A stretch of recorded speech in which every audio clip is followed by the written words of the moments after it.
नमस्कार मंडळी, मी कुणाल सावंत स्वर्गातलं कोकण या चॅनलवर तुमचं खूप खूप स्वागत करतोय। जर तुम्ही आमच्या चॅनलवर नवीन असलास तर या चॅनलला सबस्क्राइब करा आणि साइडची बेल आयकॉन दाबा, ज्यामुळे तुमका असेच नवनवीन कोकणातले व्लॉग्स बघू गावतले। तर आज आपण आजच्या व्लॉगमध्ये आंबोलीमधील गावठणवाडी तसेच फौजदारवाडीमधील गणपती बाप्पांचा विसर्जन बघतलो आणि त्या गावामध्ये 5 ते 7 दिवसाचे गणपती बाप्पांचे विसर्जन असतात। काही जण 5 दिवस ठेवतात तर काही जण 7 दिवस ठेवतात। तर गावठणवाडी आणि फौजदारवाडीचे जे आमचे पाहुणे आहेत तर ते 7व्या दिवशी विसर्जन ठेवतात। तर मी 7व्या दिवशी आता गणपती विसर्जनला जातलोय आणि त्यानंतर मग आपण विसर्जन बघूया।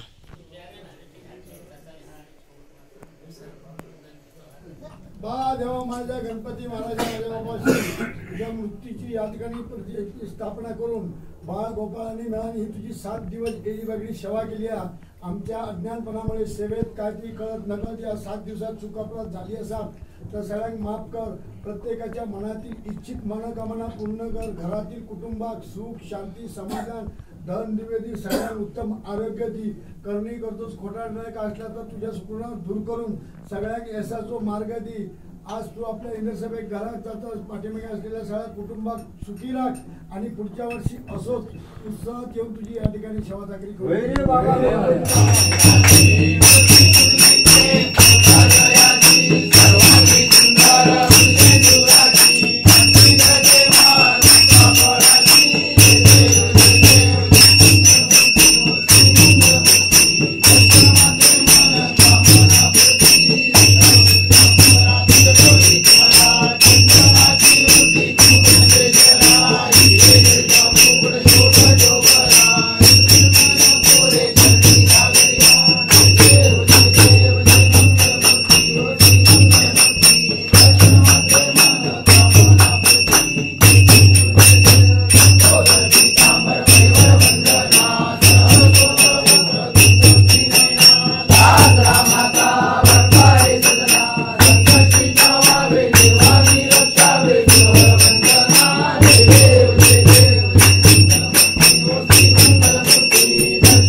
बापूस तुझ्याकडे मागणी मागता काय यावर्षी 10-25 असा त्याच्या चांगल्या मार्काने चांगला यश देऊन चांगल्या मार्काने पास केला असाल तर पुढच्या वर्षी 1.25 किलो पेढे आहेत अशी त्याची 2.5 किलो पेढे आहेत अशी तिची मागणी असा आमच्या 10 शब्दात आणि महाराजा तुझ्या सुचल्या देऊन त्याच्या चांगल्या मार्काने पास कर आणि पुढच्या वर्षी पेढे ठेवून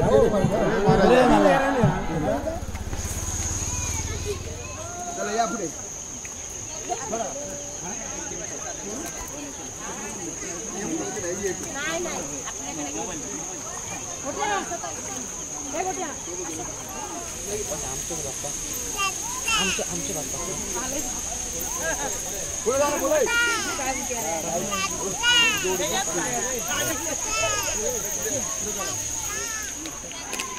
आमची बघून पाय घ्या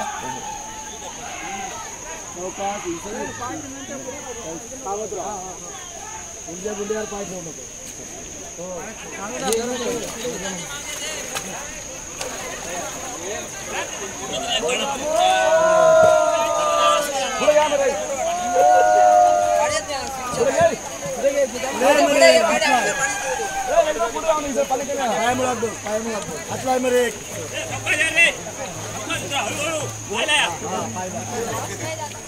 तर मंडळी आजच्या व्लॉगमध्ये एवढाच. आजचा व्लॉग आवडला असाल तर लाईक कमेंट शेअर नक्की करा आणि चॅनलवर नवीन असलास तर चॅनलला पण सबस्क्राईब करू विसरू नका. आता आपण पुढच्या व्लॉगमध्ये भेटूया. तोपर्यंत काळजी घ्या आणि स्वयं राहा. Bye bye.